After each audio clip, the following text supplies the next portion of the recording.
Hello, welcome to another episode of The Brothers. Let me first start by saying, you guys please leave us your comments. We can be reached at DA_BRUTHAS@yahoo.com. For those who already know, thebrothers@yahoo.com.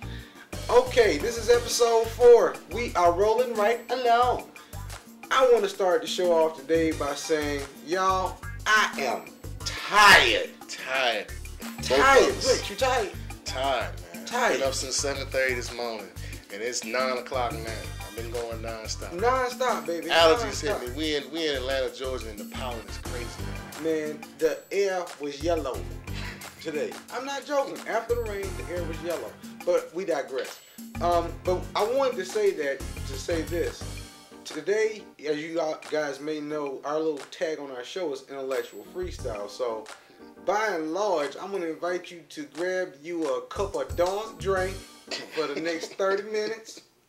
Because ain't no telling, and I did say ain't no telling what we going to say today. First thing we want to talk about is something interesting Brent was telling me about earlier before we started taping. What was that? About the thing down in White Cross. Would you please share what happened? Yeah, man. Basically, I found out about it a little earlier today. They were actually down a school down in White Cross, Georgia, elementary school.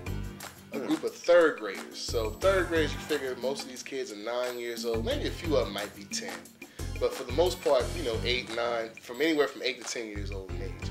Anyway, two of the children got upset with their teacher because their teacher told them to sit down.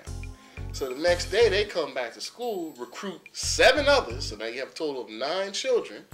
They get together, get themselves a rusty steak knife, a crystal paperweight that you can use to bash somebody in the head, some electrical tape, some scotch tape, and some duct tape. These kids had it in their mind to basically harm their teacher. I don't know if they were going to kill the teacher, but they were going to harm the teacher. And the funny thing about it is they actually put together an elaborate plan where some of the kids actually had assigned roles. So there was one kid that was supposed to tape up the windows so no one could see inside the classroom.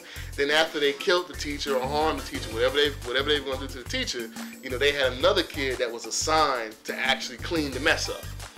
Clean the blood up, dispose of the body. Lord. Or whatever they would do. Lord. So what me and Chuck was basically talking about is what has influenced these kids. Number one, at the age of 9 years old, to be able to come up with an elaborate plan like that, to harm somebody, that's saying something. And then to have the kahunas or the nuts to actually pull it off, says something also. So what we're talking about is what is it out here that's influencing these kids to behave like this? And I think my man had somebody. What do you think, Chuck? Well, one thing I would say, man, by and large, is parents, and this is irregardless of race, parents are treating their kids like they friends. Really and truly. I mean, and it starts at 3 and 4 years old. I mean, I saw a young lady. I was in juvenile court the other day, and this all connects. I saw a young lady in juvenile court.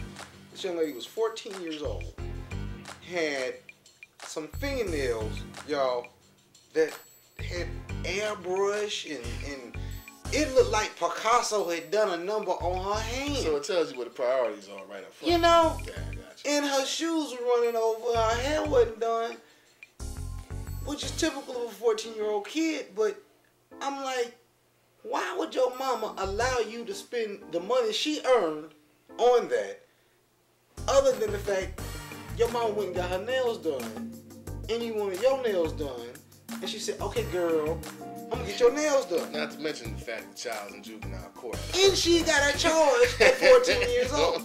Not to mention the fact she's a juvie in the first place, right? But I honestly believe it stems from those types of relationships from parent to child, whereas as opposed to saying, no, you don't need to watch this movie that's loaded with nothing but killing and violence. Like the analogy you gave me a little earlier today, Saw 4. Yeah. Like, I'm a parent and I have my 10-year-old child watching Saw 4. I mean, and we know that this happens. It's evidenced in Waycross, Georgia, in a group of 9-year-olds, 9 of them coming together and saying, this is how we're going to kill. The average 9-year-old child does not have the capability to formulate a plan like that unless they have seen it somewhere else done before. Now you look at any good mafia movie, you look at any good slasher film, you look at any good nowadays urban gangster movie, you can see all kinds of hell. Watch Fox. 24. Prison Break. Nip Tuck. Right. You are educating these kids to do horrific things to one another as human beings. Before they even have an understanding of the consequences. That's the main thing. Exactly. They have no understanding whatsoever. Because of the consequences associated with that whatsoever. None. So that's the problem. And one thing that we can, I think that we can gain from this is that those who are watching us, if you have children or thinking about having children, you know, look around. And look at your friends who have children and see how they parent. And especially those who have kids who are like 9, 10, 8, 6. And then some of those who have those toddlers. And watch how those toddlers are able to manipulate their parent. It's utterly ridiculous. And I will commend Brent because Brent has a daughter. And Brent's daughter stands out in the fact that she's like a kid. You know what I mean? Your daughter actually is given the opportunity to be a kid. Thanks for the compliment. Oh, you more than welcome. But the thing is that people, not just in our community, but in our society, they need to... It goes across racial boundaries. Yeah. Oh, man. They need to be better parents. White kids parents. are the worst. Oh, God. White kids are the worst. Have you seen this show they have? It's called High School Confessions, I believe it is. It comes on some channel. I'm not going to give that credibility, but... this show, it follows a group of girls, I believe it's predominantly girls, through high school, all 4 years of high school. And in one particular episode, I've never watched the entire program, but you know, catching the snippets. I'm past high school. But at any rate, I just checked it out before I went to sleep. And this little kid was at a party. She was a freshman, which put her around 15, 16, somewhere in that area. At this party, man, I remember being 15, 16. These kids, honest to God, they had liquor the length and width of my couch. At a party with 15 and 16-year-olds. Now, where did they get that liquor from? That age, I was having to have about the mad dog. Exactly, but you know what? They were predominantly not like us. Most of the kids at this party was not like us. And I'm going to tell you where they got their liquor from. They got it from their older brothers and their mothers and fathers' liquor cabinets. That's exactly right, because they had to have a party at somebody's mom and daddy's house, and we all did that as teenagers. I'm not going to try and say that, you know, if you didn't do it, you wanted to do it. Right. You know what I mean? You were scared or whatever. Yeah, maybe you were scared, maybe the parents didn't allow it, whatever the reason was, you didn't. But the thing is, if you had an opportunity to it, you would have went. Yeah. Now, but my thing is that, again, we tell our children, don't drink. That's what we tell them. But every time there is an event, alcohol is readily available. When they see us having a good time, most of the time they see us drinking. Man, you got a point. You know? I'm one for that. I ain't gonna lie. Exactly right.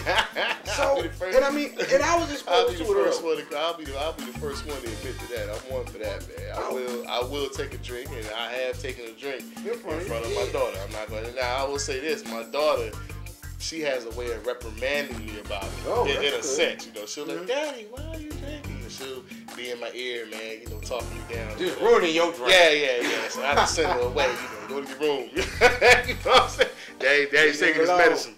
Daddy's taking his medicine.